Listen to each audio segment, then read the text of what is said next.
Cette semaine, on va traiter de l'impact négatif des réseaux sociaux. Il y a une nouvelle enquête, une étude qui est sortie. Je vous propose un petit résumé de 50 secondes de vidéo et on revient juste après. On va avoir une psychologue aussi qui va être avec nous, qui va en dire un peu plus. Vous allez voir, c'est hyper intéressant.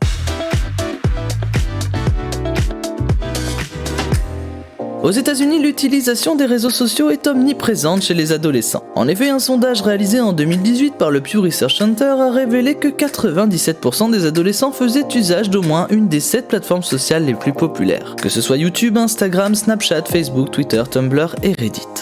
95% déclarent posséder un smartphone et 90% déclarent être en ligne au moins une fois par jour. Parallèlement à ça, les symptômes dépressifs et le taux de suicide a augmenté chez les jeunes au cours des 2 dernières décennies. Partant de ce constat, une étude américaine faite le 11 septembre par le Journal of the American Medical Association a pour but de déterminer si une corrélation peut être faite entre certains troubles et l'usage des réseaux sociaux. Alors oui ou non, les réseaux sociaux sont-ils dangereux pour la santé ?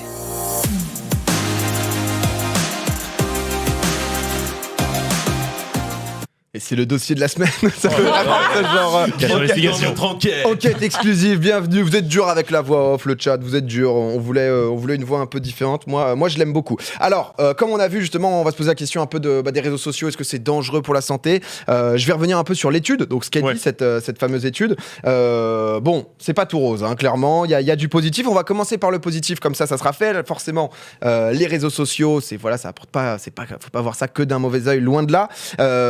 Ça peut être hyper bénéfique, il y a pas mal d'avantages. Déjà, la communication par-dessus les barrières. Je pense que nous tous, en tant que gamers, on a déjà parlé anglais grâce à ça. On a rencontré des gens, l'autre bout du monde, l'autre bout de la France ou autre, grâce justement aux réseaux sociaux et à Internet. L'inclusion sociale des personnes aussi, parce que c'est clair que on va voir après qu'à des moments, ça peut être excluant. Mais surtout, quand ça va pas trop dans la vie ou quoi, ça permet aussi de s'échapper, de sortir un peu du quotidien qui peut être compliqué. L'accès beaucoup plus facile à l'info. Maintenant, on peut même trouver un taf avec LinkedIn, etc. Donc vraiment, beaucoup de choses, il n'y a même pas besoin de vanter, vous connaissez. Par contre, forcément, il y a aussi beaucoup de négatifs. Déjà, donc l'étude elle révèle que l'utilisation des réseaux sociaux, ça dégage 2 types de comportements distincts qui en gros, soit ça pousse les gens à s'extérioriser, donc pas devenir plus agressif, mais l'extériorisation, c'est un peu plus d'agressivité, pas de tension, mais de devoir s'exprimer sur un peu tous les sujets, etc. Ou alors d'intériorisation qui est plus dans le retrait donc social, voire même donc difficulté à faire face à l'anxiété, à la dépression, etc. Le repli sur soi, tout simplement. J'ai des petites news, j'ai mes petits trucs et tout, d'études, vous allez voir, après je vais vous faire parler, mais honnêtement, j'ai trouvé ça hyper intéressant. Donc déjà, le premier, je pense qu'on le connaît tous, si on est sur Twitter, etc., ça va être tout ce qui est fake news, diffamation ou autre, le nombre de fois, même où on se fait avoir, hein, tu vois, une information qui circule, on croit que c'est vrai parce que ça a été dit et qu'on voit que ça buzz, typiquement la zone 51, ça crée des trucs hyper, une viralité assez folle. Des gens là qui sont en prison, des youtubeurs ou quoi, parce qu'ils ont essayé de s'infiltrer justement, et typiquement sur du j'allais dire du shame, etc. Mais on le voit de manière assez fréquente. Ça paraît, nous on se rend pas forcément compte. Je vois parfois sur Twitter des gens qui disent le cyberharcèlement ça n'existe pas, t'éteins juste l'ordinateur et c'est fini. Il y a quand même 1 jeune sur 3 qui a déclaré avoir été victime d'intimidation en ligne et 1 sur 5 qui a déclaré avoir manqué l'école à cause de cyber intimidation. C'est l'UNICEF qui a sorti. Sur 5 Ouais, 1 sur 5. C'est insane. Alors voilà, stat. Et il y a eu récemment d'ailleurs. 1 sur 5 assumé, quoi. Ouais, assumé qu'il a déclaré dans ce sondage. Il n'y en a pas beaucoup en plus qui le disent. Donc. Il y a eu justement une affaire là, avec un jeune de 12 ans qui justement avait reçu un message. Je crois qu'on a le screen justement. C'était pour la rentrée, ça. Voilà, c'était pour la rentrée. Donc, le 12 ans, il rentrait tout juste en 4e. Hey, petite merde, tu te souviens de moi ? Mercredi, je vais t'exploser par terre comme on écrase une merde. Et si tu le dis à quelqu'un, ce que je te dis, je jure que toute la classe va être sur ton dos. Je m'occuperai, t'inquiète. En attendant, je vais te dire de bien niquer tes morts, fils de pute. Et surtout, t'as intérêt à me donner mes 20 €, sinon t'es mort. Donc voilà, ce genre de truc où cette histoire, forcément, derrière. Un peu agressif, C'est un peu agressif. C'est clairement de l'agression. Cette histoire est allée assez loin parce que c'est la maman qui a publié, qui est même un peu trop loin parce que c'est l'harceleur qui s'est retrouvé harcelé et ainsi de suite. Ça a créé un peu une boucle. Mais c'est vrai que c'est assez ouf de se rendre compte de l'impact aussi, justement. Nous, on n'a pas grandi, on a grandi avec les téléphones, mais on n'a pas grandi avec les réseaux sociaux et tout. Est-ce que ça, je sais pas, ça vous est arrivé ? Il y a eu des. Ouais, Zank. Ouais, moi honnêtement, j'avoue que c'était plus période primaire. En clair, quand j'étais petit, j'avoue que j'avais les oreilles un peu décollées, tu vois, sans faire le mec, parce que ma mère avait eu, on va dire, un accouchement compliqué, quoi. Okay. Et du coup, j'avais eu, on m'avait tiré avec des pinces et tout, tu vois, le bal. Et du coup, j'avais les oreilles un peu écartées, et au fur et à mesure du temps, c'est revenu. Et il y avait un mec, quand j'étais au primaire, qui avait tendance, tu sais, à me mettre pas des petites pressions, mais quand t'es au primaire, t'as quel âge? Genre, grosso modo, t'as jusqu'à 10 ans. Jusqu'à 10 ans, lui, il était dans la classe CM2, donc il était à la fin de son truc, lui. Et il me mettait tout le temps des pressions. En clair, le mec, même si vous connaissez le chat, il me disait tout le temps une expression. Dès que je passais, il me disait hey, sale pouffion! Il me lâchait des trucs comme ça. Pouffion? Ouais, il disait pouffion. J'étais en mode, il veut quoi ce bolo? À cette époque, je pouvais pas dire c'est quoi ce bolo. J'étais tout petit, je pouvais pas faire le fou. Ouais, et lui, à chaque fois, il me disait ça. Il y avait un mec dédicace à toi, Romain Ballester, ça sort les blazes. Parce que je m'en rappelle encore, c'est pour dire justement, tu sais, quand t'as été touché par quelqu'un ou tu sais quelque chose qui te marque. Quand j'avais ça en clair, il me disait tout le temps les basiques Dumbo, tu vois, tous les trucs comme ça, un peu les il te lâche pas, quoi. Il te lâche pas. Et j'avoue que j'étais un peu tout seul dans ce truc-là. J'avais des potes qui le savaient comme quoi ce mec-là me bolossait, mais en fait, le fait qu'il soit plus vieux et quelque part t'as pas envie non plus d'en parler à ta mère ou même à des non mais t'as ce truc aussi un peu de fierté, c'est très difficile d'aller je pense dire à l'école surtout que c'est pas, moi je parle là d'un truc, c'est pas non plus une dinguerie, il y a des gens à qui ça arrive vraiment de se faire taper même petit, tu vois, de se prendre des trucs à la récré comme on le sait, tu vas prendre des pressions comme on dit, vraiment que les agresseurs s'en rendent même pas compte en fait. Voilà, c'est ça. Et lui je pense que tu vois, genre je l'avais recroisé plus tard, c'est ça qui est dingue, c'est pour ça que je reparle de ce blaze là non c'est pas ça, mais c'était un peu ça, c'était un mec que j'avais recroisé à un moment donné, en tout cas là où j'habitais à l'époque, et tu vois il avait l'air d'avoir bien changé, donc les gens certes peuvent changer, mais en tout cas sur le moment et à l'époque, oui, ça peut créer justement une sorte d'anxiété quand tu vas à l'école, t'as peut-être pas envie d'y aller. Moi je disais à ma mère, c'est vrai, il y avait des moments où j'avais simulé 1 ou 2 fois en tout cas déjà à la primaire en mode je me sens pas bien, je suis malade et tout, parce que j'avais peut-être peur de me confronter, tu vois ce que je veux dire, à cette personne-là. Ouais, c'était le truc de trop qui faisait que... c'est ça. Mais malheureusement t'es un peu démuni, tu peux pas te défendre parce que en plus comme je te dis, il y avait ce truc où le mec était plus vieux de toute manière, donc j'avoue que c'était déjà c'était pas équitable, tu vois. Donc Link dans le chat qui dit j'ai eu pas mal de fièvre aussi, mais non mais c'est vrai, et là le truc qui a changé quand même par rapport à nous quand on était au collège et tout, c'est que maintenant entre guillemets, quand tu rentrais chez toi, t'avais cette zone un peu de confort. Maintenant, ça s'arrête pas. C'est-à-dire que le mec, il a pris un DM sur Insta où le mec peut ne jamais te lâcher et ainsi de suite. Si c'est une bande sur toi, on avait vu à différentes échelles, mais Ligue du LOL, typiquement, ça continue. Mais il y a le partage, en fait. Et ça lâche jamais, quoi. Avant, c'était MSN, donc c'était 1 contre 1. Tu vois, genre, tu partageais à une seule personne. Donc ça prenait plus de temps, une rumeur à se répandre. Et puis ça se répandait aussi vite qu'actuellement, dans le sens social. Tu vois, genre, tu parles aux amis qui sont proches et au fur et à mesure, ça s'extend. Là maintenant tu peux balancer un pavé dans la mare en mode un truc en story public où tu trash talk un mec et ça part tellement vite. Mais là c'est surtout ça maintenant, c'est l'impact en fait aussi qu'on a sur internet, il est tellement rapide, en 2 secondes t'as envie de balancer une rumeur, là tu vois ce que je veux dire, tout le monde peut vite tomber sur quelque chose et vite en plus se faire vite une idée de la personne, comme toi par exemple Sard, tu vois, genre t'es vite jugé sur un tweet ou autre, direct tu peux être attaqué sur quelque chose alors que quelquefois c'est pas dans le contexte ou autre, donc c'est... Non mais c'est ça clairement, et c'est une des causes aussi des réseaux sociaux, mais c'est une réalité, nous on se rend plus forcément compte quand t'es au collège ou quoi, mais ça peut être compliqué. Non, mais c'est compliqué, anxiété, dépression aussi forcément, c'est ce que l'étude prouve. Il y a eu Royal Society donc du for Public Health, et donc en Angleterre 1500 jeunes 14 à 24 ans qui en gros on leur a demandé d'évaluer les impacts des réseaux sociaux sur eux selon 14 critères différents: harcèlement, anxiété, stress, etc. On a l'image, donc on voit pas grand chose, mais c'est sur Snap et Insta de concrètement justement qu'est-ce que ça fait. Donc typiquement sur Snap, awareness, t'apprends pas grand chose sur Snap, j'avoue que Snap ça a l'air d'être vraiment le truc de triso. Tu t'en rends un peu compte, justement, donc loneliness, tu peux te sentir un peu moins seul et tout, bullying, ça change pas grand chose, mais c'est clair que typiquement on voit que le sleep déjà, c'est-à-dire le sommeil, en permanence t'as des informations, donc t'es stimulé, c'est-à-dire que si tu galères à t'endormir, c'est pas aller sur les réseaux sociaux qui va faire que tu vas bien le sommeil. Au contraire, on voit aussi. Ça m'aide à m'endormir pour ça. On voit aussi. Après, ça c'est parce que tu te fais plaisir sur Insta. C'est des bails, tu vois. C'est tout à fait différent. Mais par exemple, le body image sur Insta, qui est le vrai souci de ce réseau social, quoi, où c'est un vrai problème, ce qui enchaîne du coup avec un peu l'idéalisation de la personne de plus en plus, où toi tu te compares, t'es dans t'es dans ta glace, tu vois des gens sur Instagram parfaits. Il y a eu des challenges. Alors, j'avais pas du tout entendu parler de ça. Il y a un challenge qui s'appelle le challenge A4, de la feuille A4. Ah oui, oh là là. En vrai, J'avais pas du tout entendu parler. En gros, La feuille A4. donc, on le voit, en fait, le but c'était de prendre une feuille A4, donc c'est beaucoup de filles qui ont suivi ça, et de le mettre au niveau de ses hanches. Et le but c'est donc de pas dépasser de cette feuille A4. Sinon, ça veut dire soit t'es trop ronde, soit t'es trop grosse ou quoi. Et j'avais même pas entendu ça. C'est vieux. Ouais, mais j'étais passé totalement au travers, pour être honnête. Et c'est vrai que c'est ouf, parce que forcément, t'es chez toi, t'as 12 ans, 13 ans ou n'importe quoi, peu importe ton âge, même si t'en as 25.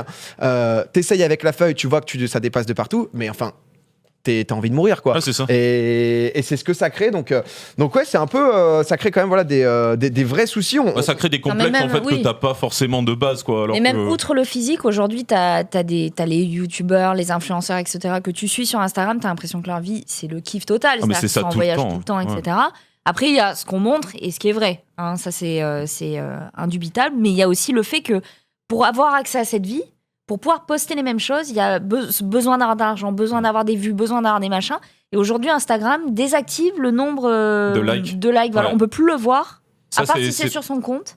Voilà. Il n'y a que la personne qui peut voir son nombre de likes. C'est vrai qu'il y avait une certaine oppression sur les likes déjà à une époque, on en avait parlé nous chez Énergie, et entre-temps ça a été patché ça aussi. Peut-être ça créera moins de différence sociale entre les jeunes qui peuvent se dire putain, moi j'ai 100 likes et toi t'en as 10 000, quoi. Exactement, mais que ça marche ou pas, je trouve ça bien déjà qu'un réseau social comme Instagram réagisse en se disant bon ok, on va essayer d'apporter au moins un semblant de solution.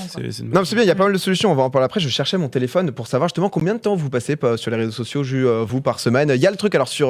Moi j'ai pas réussi à voir sur ce débat, mais sur iPhone, toi j'ai vu qu'en moyenne, Zang passe 50 minutes par jour sur Insta. Est-ce que vous avez, vous, sur vos téléphones ou pas? Bah là, j'ai pas de téléphone. Ah oui. Pardon. Non mais lui, il en a 3. Est-ce que tu scrolles énormément? Moi, parfois, c'est vrai que je vois que rien que sur le téléphone, YouTube, c'est 4 heures par jour. 4-5 heures. C'est vrai que YouTube, après, c'est du contenu vidéo. Tu le manges vite, tu vois. C'est comme si tu matais un film, pas loin, ça dépend si tu prends 70 vidéos. Twitter, c'est le seul réseau social que j'utilise au final, c'est Twitter. J'en utilise aucun autre, Insta jamais, Snapchat je l'ai désinstallé depuis 3 ans. Twitter, je passe beaucoup de temps dessus, ça peut être mais quand j'étais en vacances là, tu scrolles quoi, tu regardes. Mais en plus je tombais sur des trucs de fou, des fakes machins, j'allais me renseigner. J'étais 4 heures par jour. Bah ouais, non, mais c'est vrai, parce que le moment où tu as une info, tu as envie de savoir si c'est vrai ou pas. En tout cas, les ados, il y a 32% qui passent donc seulement 30 minutes ou moins par jour sur le téléphone, sur les réseaux sociaux, pardon, pas sur le téléphone. 12% entre 3 et 6 heures, et il y a 8% qui sont plus de 6 heures par jour. Plus de 6 heures, donc il y a 50% qui sont justement entre une demi-heure et 3 heures par jour, ce qui est quand même assez conséquent.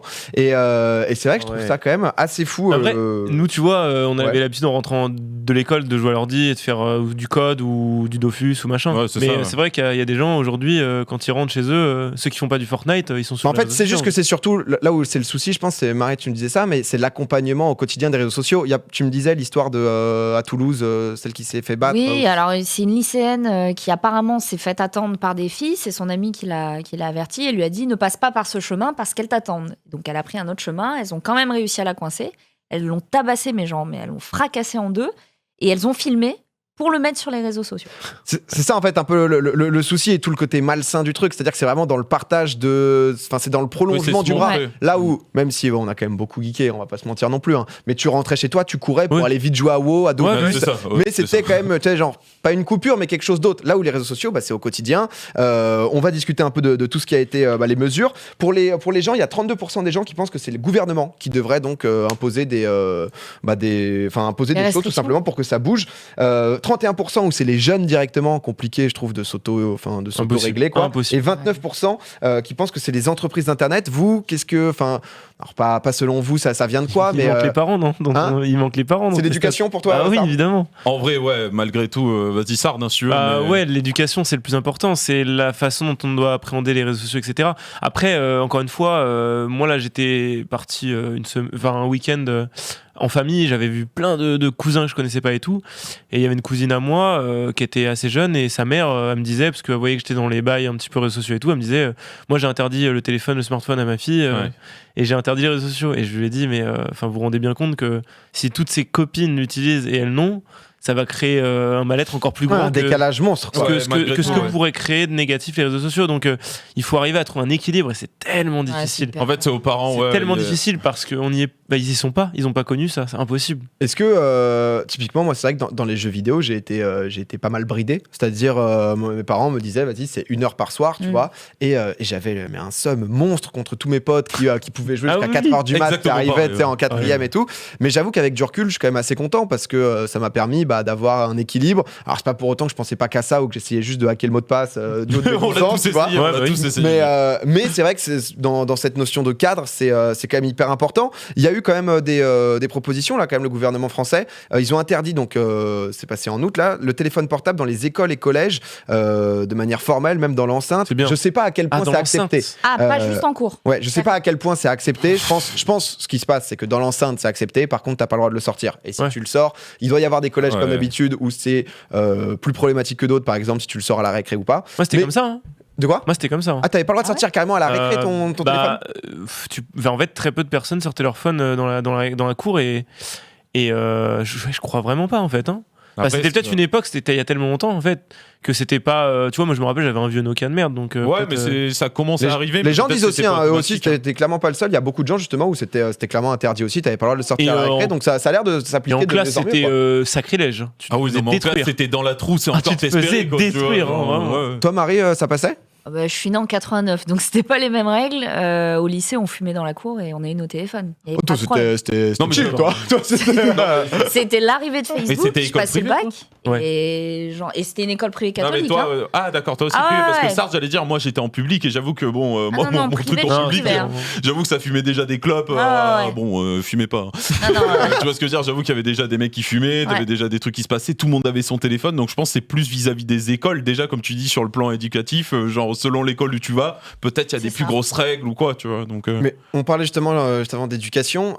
Toi, Marie, là, tu viens d'être maman, donc tu as un peu de temps encore avant tout ça. Mais est-ce que c'est des questions que tu te poses déjà, de savoir justement comment tu vas élever ton enfant avec les téléphones maintenant, c'est vrai qu'il y a des gosses à 1-2 ans, ils déverrouillent des iPads, tu sais, genre c'est inné pour eux, tu vois. Est-ce que c'est un truc que tu as réfléchi, qui te met une pression comment ça se passe ? En fait, il y a un adage qui dit j'avais des principes et après j'ai eu un gosse, tu vois. Donc tous les principes que tu avais avant, forcément tu as une relecture après.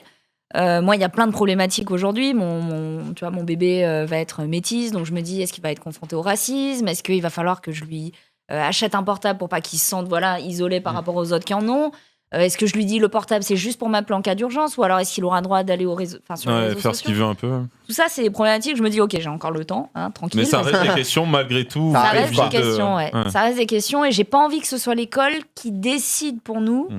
D'imposer des règles. Typiquement, votre enfant doit pas venir avec son téléphone à tel machin, tel truc. J'ai envie aussi de garder mon rôle de parent et de me dire non, c'est moi qui vais l'éduquer là-dessus aussi, quoi. Ouais, de pas suivre bêtement des codes et tout, quoi. C'est ça. Mais c'est vrai que c'est difficile. Je regardais un petit reportage là-dessus sur les parents et tout. Il y en avait, comme tu disais, Sartre, quoi, genre en mode non, pas de téléphone jusqu'au lycée. Sauf que le moment où t'as aucun téléphone jusqu'au lycé, le téléphone, en fait, c'est bien. Tu te sens un peu quand même en dehors, quoi. Genre, parce que si t'as un problème ou une galère, comment tu fais ? Comme ça, moi, ma mère m'avait filé mon premier téléphone. C'était plus pour ça, à la limite. Bon, tu t'en servais un petit peu pour appeler tes potes ou quoi, mais. Non, mais nous à l'époque, clairement, les téléphones, on pouvait qu'appeler avec. T'avais le Snake, mais c'était pas ouf.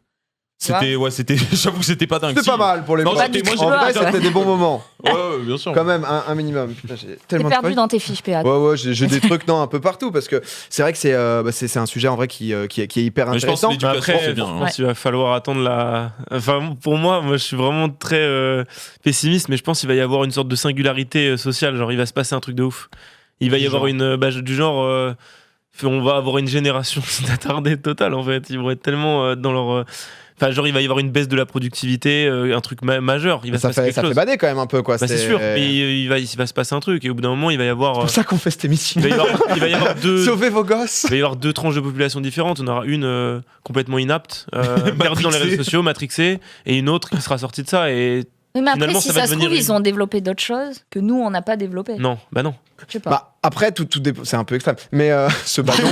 Non, mais pour moi, c'est ma vision. pour moi, ça va devenir une innovation évolutive presque de l'humain. Non, je comprends, mais je suis d'accord. Et c'est vrai que malgré tout, bah, Internet, ça fait quoi? Ça fait 20 ans. Et encore à 10-15 ans que c'est vraiment très public. Où, bah, justement, que ce soit le cerveau humain ou autre, a accès à autant de gens, autant d'informations. On a accès à l'exemple tout con, c'est le 11 septembre 2001. Moi, je l'ai appris peut-être 5-6 heures après. Enfin, tu vois ce que je veux dire? Genre, tu l'avais pas en instantané. Maintenant, tu sais exactement ce qui se passe à l'autre bout de la planète. Parce qu'avant, c'était la télé, en fait. Pour avoir l'info, c'était le rendez-vous, c'était la télé. Ouais. Et la télé cache pas mal de trucs. Le souci, c'est que l'humain, le cerveau est pas forcément peut-être préparé. En tout cas, c'est intéressant de discuter entre nous. On a voulu aussi, c'est ce qu'on veut faire dans Popcorn à des moments, voilà, avoir des gens pour lesquels c'est le métier, tout simplement. Et ce soir avec nous, on a Madame Laura Bengozi, qui est donc psychologue, clinicienne spécialisée en victimologie et en clinique juvénile. Allô, est-ce que vous nous entendez? Bonsoir, oui, je vous entends très bien. Bonsoir, déjà, merci beaucoup d'être avec nous. Honnêtement, c'est trop bien parce que voilà, c'est vrai que nous on a tous un avis. Alors en plus, les réseaux sociaux c'est notre métier, donc on est encore plus dedans, etc. Mais d'avoir l'avis d'un professionnel, c'est hyper intéressant et hyper important, je pense. Bon, alors comment je vous appelle, Madame Bengozi. Madame Bengozi, dites-nous un peu, selon vous, à quel point les réseaux sociaux ça peut être dangereux. Est-ce que vous, au quotidien, que ce soit des patients ou autres, vous voyez voilà des victimes des réseaux sociaux? Expliquez-nous un peu. Oui. La question de fond n'est pas tant la consommation, je pense, que l'utilisation, puisque comme vous disiez très bien tout à l'heure, on est dans les prémices de ce qui deviendra plus tard l'utilisation des réseaux sociaux, dans le sens où il n'y a pas de recul. C'est vraiment les utilisateurs actuels, c'est les nabis de ce mode de fonctionnement. C'est eux qui sont en train de l'inventer, c'est une manière d'être qui n'existait pas. Ouais. Puisque, comme vous le disiez, les parents n'ont pas été éduqués avec les réseaux sociaux. Ils ont découvert Internet pour la plupart plus tard. Donc, c'est quelque chose qu'ils ne maîtrisent pas. On ne peut pas leur demander d'éduquer des enfants si eux-mêmes n'en ont pas l'utilisation au quotidien. Mais du coup, est-ce qu'il y a, excuse-moi, Madame Bengozi, est-ce qu'il y a une solution? Ou est-ce que c'est juste on doit laisser faire? Non, parce que là, le problème actuel, c'est qu'il n'y a pas de recul sur ce phénomène. Mais c'est à nous d'écrire l'histoire. C'est à nous d'inventer justement les réseaux sociaux et leur utilisation qui peut être très bénéfique, soit dit en passant, ou extrêmement dangereuse, comme vous disiez tout à l'heure, avec le cyberharcèlement, avec les provocations, avec les différentes vidéos qui sont postées dans une immédiateté qui n'est pas toujours réfléchie, avec lequel justement il n'y a aucun recul. Donc la question, c'est plutôt comment éduquer, comment apprendre aux jeunes à utiliser cet outil qui peut être aussi source de bénéfices pour tous. Mais excusez-moi, merci beaucoup déjà d'être là. Par rapport au profil des patients que vous avez et l'aide que vous leur apportez, ça ressemble à quoi en fait? Pour se donner une idée.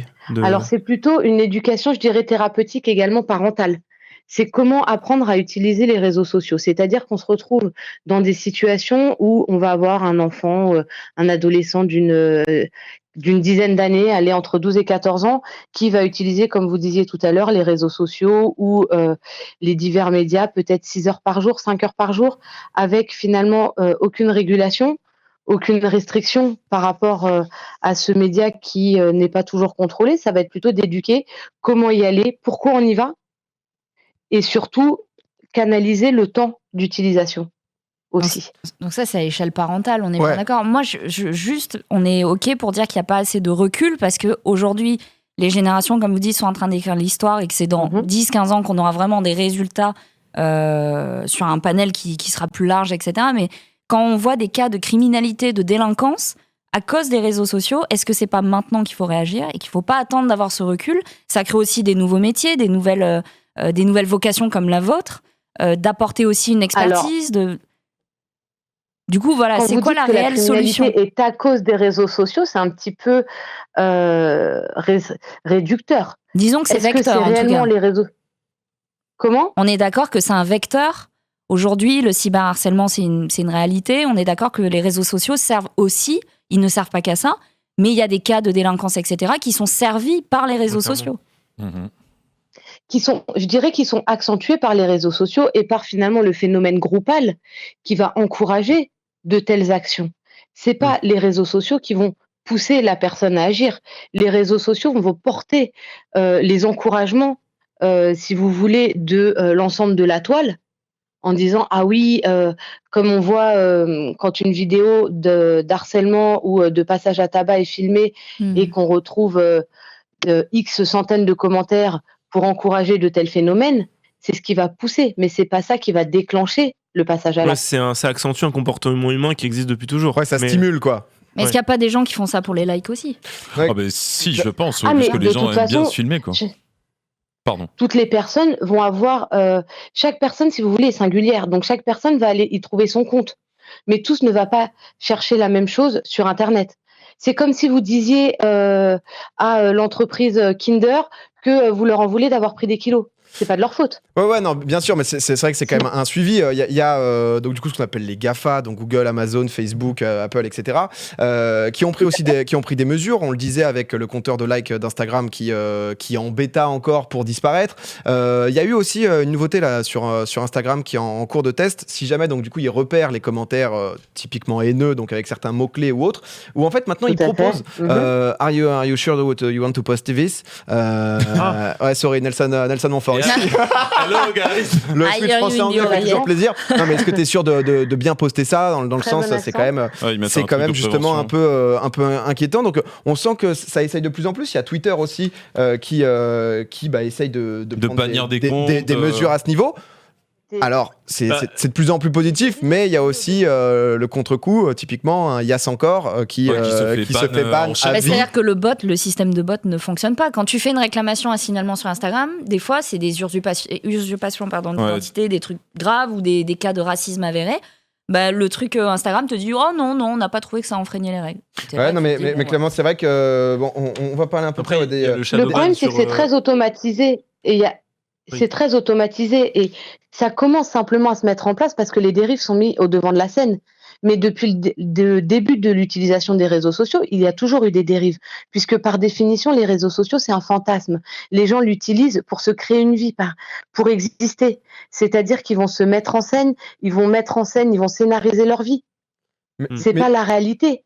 Ça, c'est clair. Sur les réseaux sociaux. C'est assez difficile. Mais les adolescents vont prendre ça pour la réalité en cherchant, comme vous expliquiez tout à l'heure sur Instagram, à multiplier les likes. Donc, Instagram va quand même prendre certaines mesures en disant, bon, on va retirer la visibilité des likes. Mais ça crée d'autres problèmes. Ça va créer des dérives. Puisque du coup, au lieu de chercher à multiplier les likes, les adolescents vont chercher à multiplier les profils. Acceptons le tout à chacun. Au départ... Ça, j'avoue que je sais pas trop, pas plus ou moins d'accord avec vous, mais ce que je veux dire, c'est que dans tout ça, selon vous, un peu pour comprendre un peu plus concrètement, par quoi ça doit passer? C'est-à-dire que c'est par de l'éducation, c'est par du temps, mais qu'est-ce qu'on doit faire de cette génération? C'est un peu le truc, parce que là, c'est vrai qu'on a quelque chose. Par une prévention. Ouais, de la prévention. Mais du coup, typiquement, selon vous, c'est un nouveau phénomène. Ouais. Mais selon vous, c'est un nouveau phénomène. C'est assez technique à chaque fois, comme on s'entend une fois sur deux, excusez-nous. Selon vous, typiquement, un adolescent de 14 ans, combien de temps il devrait passer sur son téléphone ou sur les réseaux sociaux par jour? Pour parler un peu concrètement, pour justement rentrer un peu dans le vif du sujet parce que c'est vrai que la prévention, c'est super, mais du coup, qui fait la prévention? Parce que nous, on en parle parce que c'est notre métier. Je vois beaucoup de gens qui savent pas trop quoi faire. Donc, on est le moins bien placé pour parler. En fait, j'ai l'impression qu'il n'y a pas trop de... Personne sait, en fait. J'ai l'impression, et que du coup, tout le monde avance un peu dans le flou. Bien sûr. Alors, pour répondre à vos questions dans l'ordre, par rapport à la durée d'utilisation quotidienne, plus qu'un chiffre précis, je pense que ça va plutôt être une fourchette. C'est-à-dire que ça peut aller d'une demi-heure à peut-être 2 heures selon le profil de la personne, puisque, encore une fois, c'est très individualisé. On n'y va pas pour les mêmes raisons. Et l'éducation ne doit pas se faire de la même façon pour un adolescent qui va être, par exemple, déscolarisé, isolé chez lui, avec un repli, par exemple, autistique. On va lui proposer les réseaux sociaux comme réinsertion, pour permettre de faire du lien, pour permettre de créer des contacts avec le monde extérieur, alors que quelqu'un qui est extrêmement bien intégré, qui va être plutôt dans une démarche, je dirais, d'utilisation... intelligente, quoi, c'est-à-dire positive. Oui, ou j'allais dire même excessive, c'est à rechercher ce qu'on appellera de manière un petit peu familière le commérage, aller sur le profil de X ou de Y pour pouvoir commenter avec W en disant peut-être que si l'utilisation n'est pas la même, donc forcément la restriction horaire ne va pas être la même non plus. Non mais écoutez, en tout cas, Madame Bengozi, merci beaucoup pour justement d'être venue compléter aussi les propos, vous aussi qui rencontrez en clinique juvénile des enfants qui sont face à ces réseaux sociaux. C'est vrai que nous, on a parfois un point de vue différent aussi par notre parcours, parce qu'on voit, parce qu'on transmet sur les différents réseaux sociaux. Mais merci beaucoup, bonne soirée à vous et au avec plaisir, bonne soirée. Au revoir. Au revoir. Mais honnêtement, c'était intéressant. Désolé pour les différents moments parce que c'est vrai que normalement on prend Discord aussi. Il y avait un petit décalage qui fait que c'était assez compliqué de pouvoir bien se comprendre. Moi, je suis d'accord que la prévention est bien, mais c'est vrai que comme on dit, c'est très difficile. Je pense qu'il n'y a pas une solution globale. Il y a des efforts qui sont faits gouvernementalement, avec justement le fait de ne pas avoir de téléphone en cours ou autre. Sur les réseaux sociaux, typiquement sur Twitter, sur Instagram, d'essayer de bloquer un peu. Ce qui typiquement là, le truc Instagram, ça serait bien que au lieu de juste dire est-ce que t'es sûr que tu vas lui insulter, c'est mort, ou le mec va dire oui, j'en ai rien à foutre. Peut-être qu'au bout de 5-6 messages comme ça, le compte se fasse un peu calmer et que justement il se fasse stopper. Oui, Sard, vas-y. Il est en colère. En gros, je suis en colère. Non, parce qu'en fait, j'ai l'impression que, là, on parle de trucs. Je pense que ce débat, beaucoup de gens l'ont eu déjà, et ça doit être un petit peu redondant d'entendre qu'est-ce qu'on fait, machin truc. Moi, je pense que le problème, il est ailleurs en fait, tout simplement. C'est juste que les gens, à mon avis, ils se font giga chier. Du coup, quand ils ont rien à faire, ils sont sur leur téléphone et ils sont attirés par des trucs qui sont putaclic, parce que c'est le principe de ces réseaux sociaux, c'est que plus ça a de likes, plus ça marche. Donc plus ça attire l'attention pour des raisons pas forcément justifiées, plus ça va faire de vues et plus on va entendre parler. Donc forcément, on est attiré par des trucs qui sont juste des baits. On est comme des poissons dans de l'eau et on est attiré par des appâts. Ouais. Et si juste on faisait notre vie de poisson, en fait, on les verrait même pas, ces putains d'appâts. Donc en fait, moi, ce que je pense, c'est juste débile, mais je pense que les parents, ils devraient juste arriver ou les parents ou les proches, tout simplement, ou les professeurs, être des modèles, passionner les enfants pour des trucs qui ont rien à voir avec ce qu'il y a sur les réseaux sociaux. Ça peut être de la musique, ça peut être du sport. Et en fait, par nature, les enfants, ils vont faire du sport, se passionner de quelque chose, et du coup, naturellement, les réseaux sociaux vont devenir un à côté et deviendront plus leur activité principale. Après, parce qu'ils auront quelque chose à faire en fait. Tout dépend des réseaux sociaux, parce que typiquement le sport, tu peux vouloir suivre justement beaucoup sur les réseaux et tout quoi. Mais oui, c'est un complément. Ça va devenir un complément à ce que tu fais déjà. Le problème, c'est que les réseaux sociaux, dans leur forme la plus pure et malsaine d'aujourd'hui, ils sont utilisés dans une quête de choses qui ne nous intéressent pas de base, et ça, on se met à y intéresser. C'est le principe du ragotage. C'est j'ai une information qui te concerne pas, mais je vais te la donner parce que finalement, vu que tu t'en bats les couilles, vu que t'as rien à faire dans ta vie, tu la prends et tu la grailles. Non, je suis très bien parlé honnêtement. Moi, il y a juste 2 points que j'aimerais soulever. Le premier, c'est que, comme elle disait, c'est vrai on rentre un peu dans cette nouvelle. On est un peu les précurseurs, quoi. De nos parents, on leur dit Snapchat, ils sont un peu là. Tu sais pas ce que ça va donner après, quoi. Donc en fait, les gens qui sont hors de la sphère publique, qui sont pas streamers, youtubeurs, etc., mais qui vous suivent, qui nous suivent en fait, ils nous voient raconter notre life. Si nous, on avait une utilisation des réseaux sociaux qui était hyper carrée en mode on s'en sert que pour de la com. On raconte pas nos vies, on raconte pas du rêve, on montre rien de notre vie privée, mais juste c'est vraiment, à 20h le mardi, il y a popcorn et c'est tout. Peut-être que déjà, il y aurait une autre utilisation. Ils auraient pas envie aussi de montrer ce qu'ils font, etc. à leur échelle. Déjà, il y a ce premier point. Tu créerais pas autant d'affect et ton discours passerait... En fait, ton discours passerait pas aussi bien si les gens te connaissaient pas par ce que tu laisses paraître de toi. Voilà, et c'est la beauté des réseaux sociaux, c'est de l'incarner, je suis d'accord. Mais je pense que c'est un global. Typiquement, moi, j'ai beaucoup de mal, je sais pas vous, tout ce qui est story en soirée avec des potes ou quoi, tu vois. Ça, c'est les reporters. J'adore ça. Je le dis. Tu fais ça, toi? Je mange, je fais des... Bon, plus depuis que j'ai un bébé, je passais de 6 heures à 30 minutes sur mon téléphone. Mais typiquement, c'était ça ma vie, quoi. Ah ouais? Moi, je me suis désintoxiquée. C'est le pire truc. Moi, c'est le truc que je déteste, justement. Ouais. Alors après, je te juge pas. Ah non, mais je te le dis, c'est horrible. Mais j'avoue que moi, l'utilisation du téléphone, genre être en mode, prendre ma life et genre faire des trucs. Même si tu peux faire une dinguerie, moi, je déteste ça, tu vois. Enfin, moi, déjà, ça me sert à quoi, en fait? T'es au resto, c'est un resto romantique, t'es content et tout, puis tu passes 30 minutes à vraiment chercher la bonne lumière et tout, on repart refroidi, mais c'est l'horreur en fait. Ouais, mais ça c'est être Instagrammeuse quoi. Enfin, je sais pas. C'est rien que mon grand-père qui prenait tout en photo, mais littéralement il avait des dossiers sur putain d'ordi. Le petit couteau là, 600 gigas de photos, de voyages, de la famille, de dès qu'il se passe un truc en famille, on prend 1 milliard de photos. Moi ça m'a toujours fait péter le câble. Je suis en mode mais profiter du moment. Mais non, en fait, ça c'est ce qu'ils essaient de faire typiquement typiquement dans les salles de concert, certains justement, les Madonna, Florence Foresti, ils disent couper tout. On veut rien parce que de plus en plus les concerts, c'est que à travers l'écran, quoi. Profite du moment présent, en fait. C'est ça. Mais c'est avoir le bon juste milieu, avoir un souvenir et en même temps, typiquement photo de famille et tout. Mais du coup, juste, excuse-moi de te couper. T'inquiète. Est-ce que ce genre de phénomène social, c'est pas aussi un peu positif? Enfin, moi, j'ai l'impression qu'il y a une solution, en tout cas, qui est cool. C'est par exemple les épisodes de comment ça s'appelle, Black Mirror. Ça avait vachement posé la question de les dérives des réseaux sociaux, des machins. C'était de la créativité, c'était nouveau, c'était une super série, ça l'est toujours, mais c'est un petit peu moins bien. Et ça nous faisait avoir un recul sur notre propre utilisation des réseaux sociaux, jusqu'à quelle extension ça pouvait aller. Et je trouvais ça cool, c'est une bonne alternative aussi. Pourquoi aujourd'hui on n'irait pas dans des lycées en disant bah voilà, dans 20 ans vous serez comme ça. C'est un peu extrême, mais ça marchera plus qu'une heure d'éducation civique. Ouais, c'est vrai, mais en fait, c'est ça qui est un peu compliqué. C'est pour ça qu'on se pose la question et qu'il n'y a pas spécialement de réponse. On l'a vu justement avec la psychologue juste avant. C'est un truc, c'est un peu d'éducation, c'est de travail, c'est de. Je pense quand t'es parent aussi, de pas dire vas-y, tiens, prends l'iPad, on s'en bat les couilles, quoi. Non, mais voilà, fais ce que tu veux et tout. Et, mais c'est vrai que voilà, on sent qu'il y a un effort un peu de toutes parts. On sait pas trop parce que on est là. Enfin, on est la génération qui est née là-dedans, et encore c'est plus la génération d'après où c'est vraiment le crash test. Et je suis assez d'accord avec Sartre sur le point où on pourrait se retrouver, alors pas tous lobotomisés, mais à pas savoir l'impact justement de tout ça. Là, on se rend compte que de plus en plus, trop de réseaux sociaux, ça crée de l'anxiété, de la dépression. Il y a de plus en plus de cas de dépression, de risque de suicide. De quoi ? Il y a un truc dont on n'a pas du tout parlé depuis le début. Enjoy Phoenix. Non, en fait, c'est la polarisation des avis, en fait. C'est qu'en fait, les réseaux sociaux, notamment Facebook, vont toujours te proposer du contenu qui va aller dans ton sens pour que tu cliques. Et donc en fait, c'est les cookies, ça, mec. Mais plus le temps passe, plus tu vas être confronté à des gens qui ont les mêmes idées que toi.